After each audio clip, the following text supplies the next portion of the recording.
네, 안녕하세요. 네, 이렇게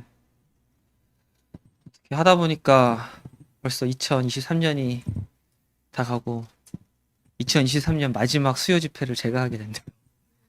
네, 참 예전부터 기도했었지만 항상 수요 집회 그리고 금요 집회가 풍성하기를 항상 기도하고 바랬던 것 같아요. 그래서 올해도 수요 집회가 많이 풍성하고 좋았는데 내년도 꼭 풍성하고 정말 안 오면은 너무 아쉽고 그리고 기대되고 가면은 무언가 풍성하게 얻어가는 것이 있는 수요 집회가 계속해서 됐으면 좋겠습니다. 위해서 계속 기도해 주시면 좋겠어요. 시편 120편에서 우리 134편을 계속 이렇게 공부하고 있죠. 무슨 노래인지 다들 기억하실 겁니다. 네, 네, 성전에 올라가는 노래. 혹시 성전에 올라가는 노래 처음부터 끝까지 다 읽어보신 분 계세요? 쭉? 한번 시간이 되시면은, 시간이 안 되셔도 읽는데 10분이면 한 번에 쭉 읽을 수 있습니다. 10분? 10분도 안 걸릴 거예요. 쭉 읽어보시기를 원합니다. 에베소서도 그렇고, 로마서도 그렇고, 서신서들도 요 한 장씩 볼 때랑 또 한 번에 쭉 읽을 때랑 느낌이 많이 다르거든요. 그래서 이것도 한번 쭉 읽어보시면은 되게 유익이 있을 것 같아요. 오늘은 그 성도의 기쁨이라는 주제를 가지고 말씀을 드리려고 합니다. 126편에 보면은 우리가 아시다시피 기쁨에 대해서 많이 나옵니다. 우리 시편 126편 한번 읽어보도록 하겠습니다. 시편 126편입니다. 구약성경 898페이지고요. 시편 126편. 여호와께서 시온의 포로를 돌려보내실 때에 우리는 꿈꾸는 것 같았도다. 그때에 우리 입에는 웃음이 가득하고 우리 혀에는 찬양이 찼었도다. 그때에 문 나라 가운데에서 말하기를 여호와께서 그들을 위하여 큰 일을 행하셨다 하였도다. 여호와께서 우리를 위하여 큰 일을 행하셨으니 우리는 기쁘도다. 4절. 여호와여 우리의 포로를 남방 시내들 같이 돌려보내소서. 눈물을 흘리며 씨를 뿌리는 자는 기쁨으로 거두리로다. 울며 씨를 뿌리러 나가는 자는 반드시 기쁨으로 그 곡식단을 가지고 돌아오리로다. 우리는 왜 기뻐해야 될까요? 왜 기뻐해야 될까요? 기쁜 거 싫은 사람 없죠? 누구나. 저를 포함해서 이 세상의 모든 사람들이 항상 기쁨이 거하기를 원합니다. 그렇죠? 근데 그 기쁨의 비결 그리고 그에 대한 간증들이 여기 시편 126편에 나와 있어요. 첫 번째로 이 기쁨의 비결이 무엇일까요? 시편 기자가 여기서 이야기합니다. 자신의 기쁨을 계속 놀아야죠. 예루살렘에 어떻게 했어요? 시온의 포로를 돌려보내실 때에 우리가 꿈꾸는 것 같았도다라고 이야기를 하고 있습니다. 그래서 포로되었던 자들이 다시 돌아왔을 때에 그때의 기쁨을 이야기하고 있어요. 그래서 보통 수많은 분들이 이 시편 126편을 가지고 보통 무엇을 뜻하냐면은 다들 아시는 유대 민족들이 잡혀갔었죠. 멸망하고. 그렇죠? 시드기야 왕 때 멸망해서 잡혀갔어요. 누구한테 잡혀갔을까요? 망했어. 이스라엘 왕국이 멸망해서 잡혀갔죠. 바벨론 왕국한테 잡혀갔습니다. 그렇죠? 바벨론 왕국에 잡혀가고 나서 약 70년 정도가 흐른 다음에 어떻게 돼요? 다시 하나 둘씩 귀환을 하게 됩니다.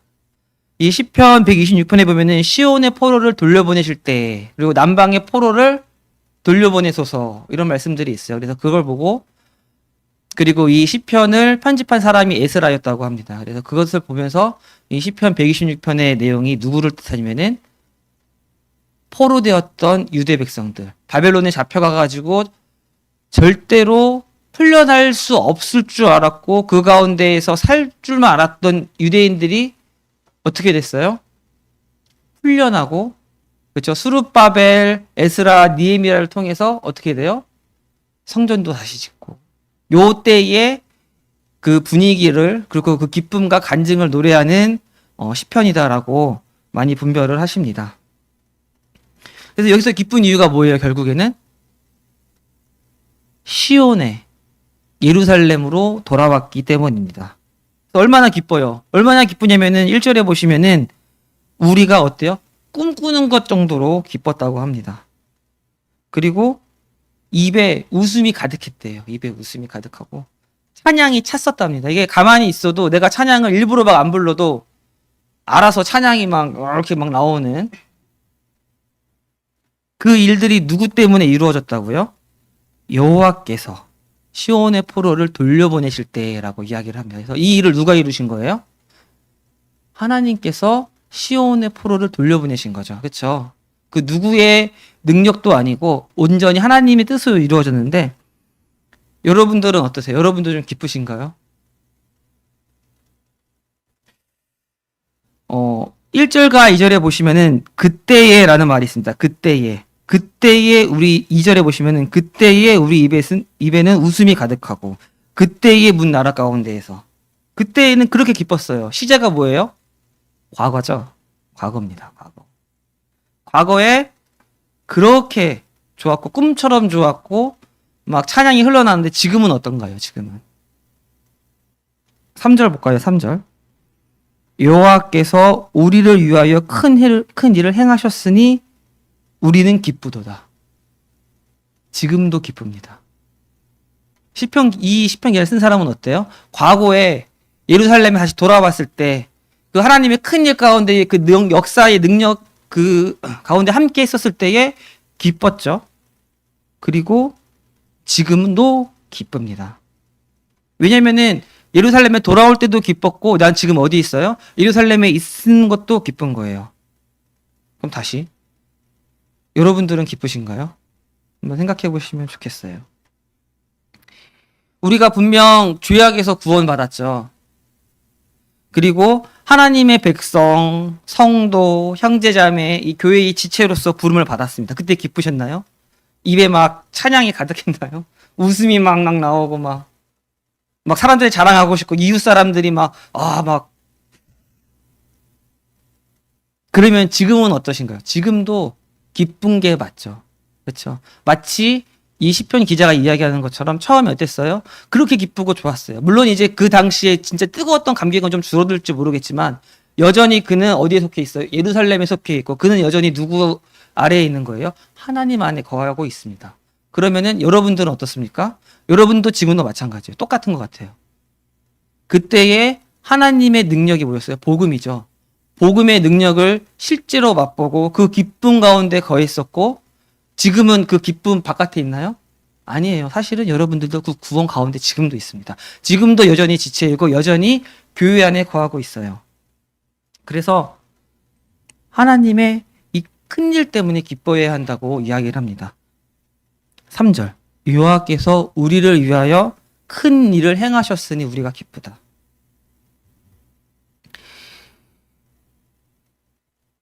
분명히 우리도 하나님의 큰일 때문에 기뻐해야 됩니다. 다른 여러 가지 이유가 있겠죠. 우리들이 기쁠 이유들이 굉장히 많이 있어요, 사실은. 근데 사실 그런 것들보다는 이 시편 기자처럼 우리가 하나님을 인하여서 기뻐해야 된다고 이야기를 합니다. 근데 자세히 생각해 보세요. 서두에 말씀드렸다시피 바벨론에서 포로되었던 사람들이 이제 다시 돌아온 거죠. 그렇죠? 이 사람들이 기뻐하고 하나님한테 찬양이 막 넘치고 그럴 만한 환경이었을까요? 이 사람들이 어땠어요? 우리 한번 간단하게 옛날 구약시대 복습을 한번 해봅시다.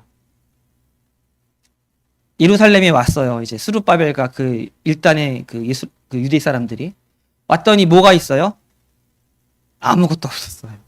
집도 없고 성벽도 없고 성전도 없고 아무것도 없어요. 그렇죠? 그래서 성전을 짓다 너무 힘들어가지고 중간에 멈춥니다. 또 당장 살 집이 없었어요. 그러니까 뭘 했어요? 자기 집 짓느라 바빴어요. 성벽 짓고 성전 짓고 집 짓는 게 쉬워요? 안 쉬워요? 무지하게 힘든 겁니다. 쉽지 않습니다. 거기다가 또 뭘 해야 돼요? 하루 종일 건설만 하고 건축만 하고 먹고 살 수 있나요? 농사 지어야죠. 맞아요. 농사 지어야 돼요. 먹고 살아야 돼요. 농사도 지어야지. 거기다 느헤미야서에 보면은 그 얘기도 나오죠. 산발락과 도비아가 나옵니다. 그 되도 않는 사람들, 깜냥도 안 된 사람들이 와가지고 회방 놓고 괴롭힌다고 막 하고, 그래가지고 일할 때는 일하느라 힘들고 쉴 때는 또 어떻게 해야 돼요? 제대로 쉬지도 못하고 혹시라도 쳐들어오나 안 쳐들어오나 구경하고 있어야 돼요. 망보고 있어야 되고. 쉬울까요? 안 쉬울까요? 하나도 안 쉽습니다. 기쁠 만한 상황이 사실은 없어요. 처음에야 물론 좋았겠죠. 아, 내가 드디어 70년이 지났어요. 70년이. 그러면은 할아버지가 들려주셨던 옛날 얘기에 나오는 약간 전설 같은 얘기? 우리가 마치 부치님, 모치님 모시고 일제시대 때 듣는 것 같은 느낌으로 아마 들었을 것 같아요. 와, 우리가 드디어 고향으로 간다. 처음에 되게 좋아했을 수도 있어요. 그렇죠? 너무 신나고 다른 나라 사람들이 굉장히 부러워했을 거예요. 와, 저 나라는, 저 백성은, 저 민족은 실제로 바벨론에서 잘 나갔죠. 그렇죠? 에스더가 왕비가 됐었고요. 그렇죠? 느헤미야도 엄청나게 높은 그 관원이었고요. 어쨌든 잘 나가는 민족인데 와, 대박 나가지고 이제는 고향으로 돌아간다네. 막상 왔어요. 왔더니 산발락과 도비아가 사실은 느헤미야한테 끽소리도 못할 만한 위치에 있는 사람들이에요. 그럼에도 불구하고 그런 어려움들이, 그러한 괴로움들이 있었지만 이스라엘 백성들이 뭐라고 했어요? 우리는 기쁘다라고 이야기를 합니다. 내가 예루살렘에 온 것도 기쁜데 그 일을 행하신 하나님이 기쁘고, 그리고 그때 상황이 어땠어요? 별로 좋진 않았어요. 너무 힘들었을 겁니다. 그럼에도 그들은 기뻐했어요. 우리는 언제 기쁠 수 있을까요?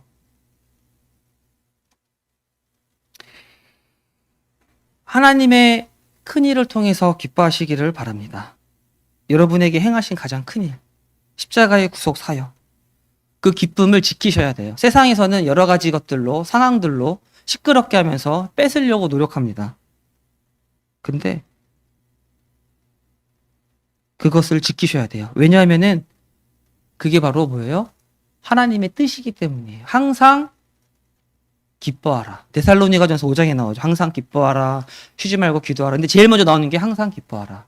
왜냐면은 이는 그리스도 예수 안에서 우리에게 향하신 하나님의 뜻이니까요. 여러분들은 그래서 기뻐하셔야 돼요. 항상. 상황이 어떻든, 내가 어디에 처해 있든. 이 말씀을 이렇게 묵상하다가 생각난 게 사도행전에 있는 말씀이 생각났어요. 우리 바울과 실라가 2차 전도 여행을 떠나죠. 그래서 이제 유럽으로 들어갑니다. 들어가서 이제 빌립보 지역에 들어가죠. 그렇죠. 빌립보 지역에 들어가서 루디아를 만나고 거기서 전도를 잘해요. 맞습니까? 전도를 잘하고 그렇게 하다가 억울하게 혹은 뭐 어쩔 수 없는 상황으로 인해서 잡혀가요. 두들겨 맞죠. 두들겨 맞고 매질을 당하고 바울과 실라가 어디에 들어갑니까? 감옥에 들어가요. 감옥 들어가는 건 사실은 그 시절이 태형에 맞고 그 매를 맞는다는 거는 지금이야 뭐 우리가 생각하기에는 뭐 두드려 맞았다가 되겠지만 그 당시에는 사실은 많은 숫자의 사람들이 맞은 다음에 죽었다고 해요. 왜냐면은 그 당시에 뭐 제대로 된 치료가 됐겠습니까? 뭐 소독이 됐겠어요. 그렇죠?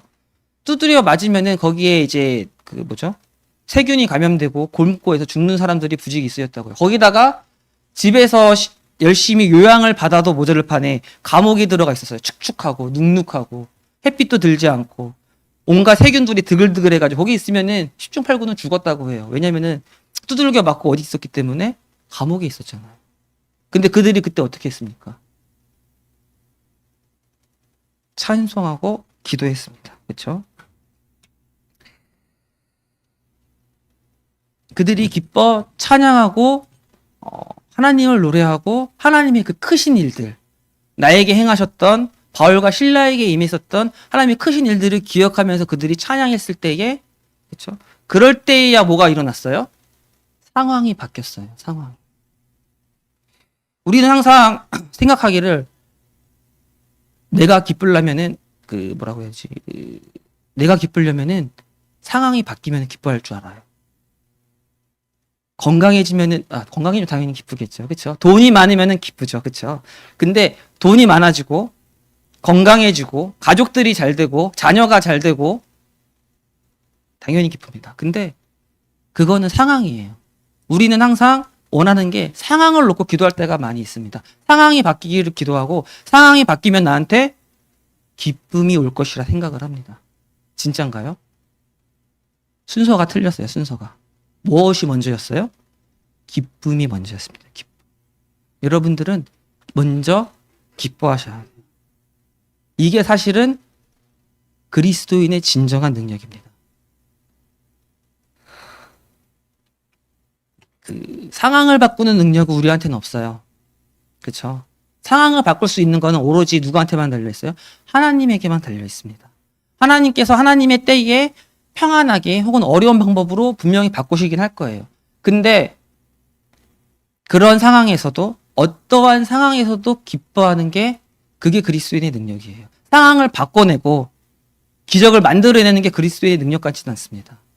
물론 이제 하나님께서 역사하시겠지만 그거는 하나님의 뜻에 달려있는 거고 그리스도인들은 내가 지금 어디에 있든 무엇을 하든 누구 때문에 하나님의 크신 일을 통하여 3절 그 말씀이 맞는 것 같아요. 여호와께서 우리들을 위하여 큰 일을 행하셨으니 우리는 기쁘도다. 그래서 찬양 있죠. 저희 어머니께서 가끔씩 가다 불렀어요. 어떤 찬양이냐면은 차마 부르지 못하겠습니다. 노래 잘 못 부르기도 하고 민망해서. 근데 가사가 이래요.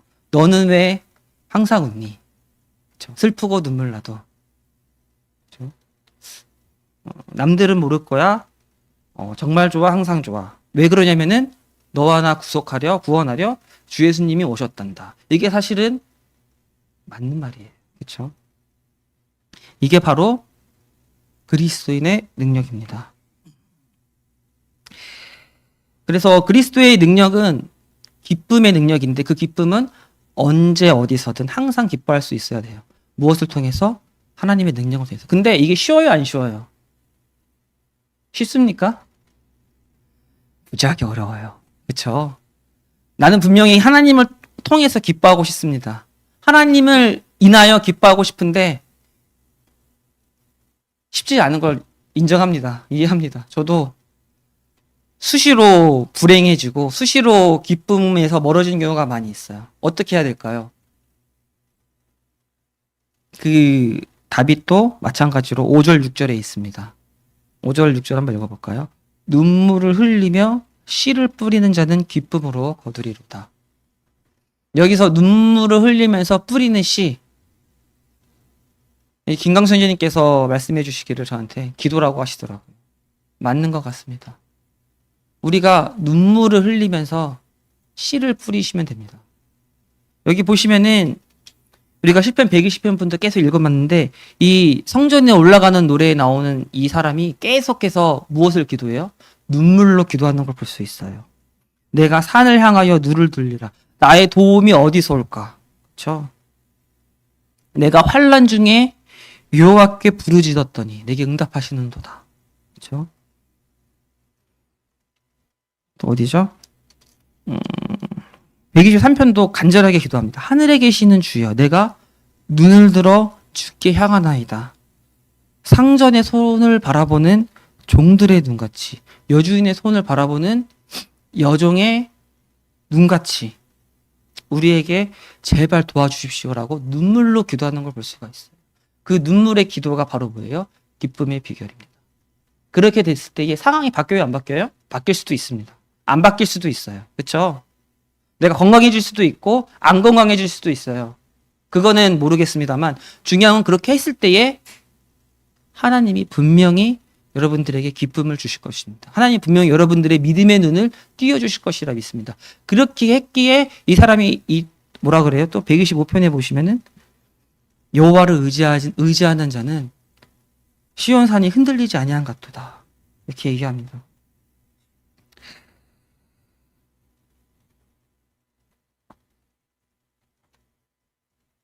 그리고 하나님이 나를 어떻게 하시는지, 내가 하나님의 성문 안에 있는 것이 기쁨이 되는도다라고 고백하고, 내가 하나님의 눈물로 기도했을 때에 기쁨의 곡식단을 가져올 것이다라고 확신을 얻습니다.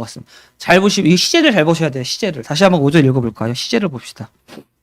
126편 5절. 눈물을 거두며 씨를 뿌리는 자는 기쁨으로 거두리로다. 걷었어요? 안 걷었어요? 안 걷었어요, 아직. 6절도 읽어볼까요? 울며 씨를 뿌리러 나가는 자는 반드시 기쁨으로 그 곡식단을 가지고 돌아오리로다. 돌아왔습니까? 아니면 돌아올 것입니까? 돌아올 것이에요. 근데 이 사람 기뻐요, 안 기뻐요, 지금? 기쁩니다. 왜? 비록 지금 하나님께서 곡식단을 안 주셨을지라도 눈물로 기도를 했어요. 눈물로 기도를 할 때 그에게 뭐가 있습니까? 믿음이 있습니다. 신실하신 하나님이 기억이 나는 거예요. 왜? 그 전에 하나님께서 행하신 큰 일을 맛봤잖아요. 그렇죠? 하나님께서 이미 행하신 큰 일을 맛봤기 때문에 지금 비록 나한테 곡식단이 없더라도 내가 지금 뿌린 이 기도의 씨가 눈물로 기도했던 것들이 무엇으로 돌아올까요? 곡식단으로 돌아올 것은 이 사람은 아는 거예요. 그래서 그 사람의 마음에 뭐가 있는 기쁨이 있는 겁니다. 우리도 마찬가지인 것 같아요. 내가 눈물로 기도할 때에 하나님을 온전히 바라고 하나님을 간절히 바랄 때에 분명히 여러분에게 저도 마찬가지고 하나님이 기쁨을 주시는 것들을 경험합니다. 해보신 적 있으시죠? 상황은 바뀌지 않았더라도 아직 곡식단은 내 곳간에 들어오지 않았더라도 신실하신 하나님께서 분명히 그 가운데서 역사하실 것을 믿고 그 역사를 이미 한 번 가장 큰 일을 맛보셨잖아요. 그렇죠? 그럼에도 불구하고 여러분들은 저도 마찬가지고 기쁨을 누릴 수 있다고 생각합니다.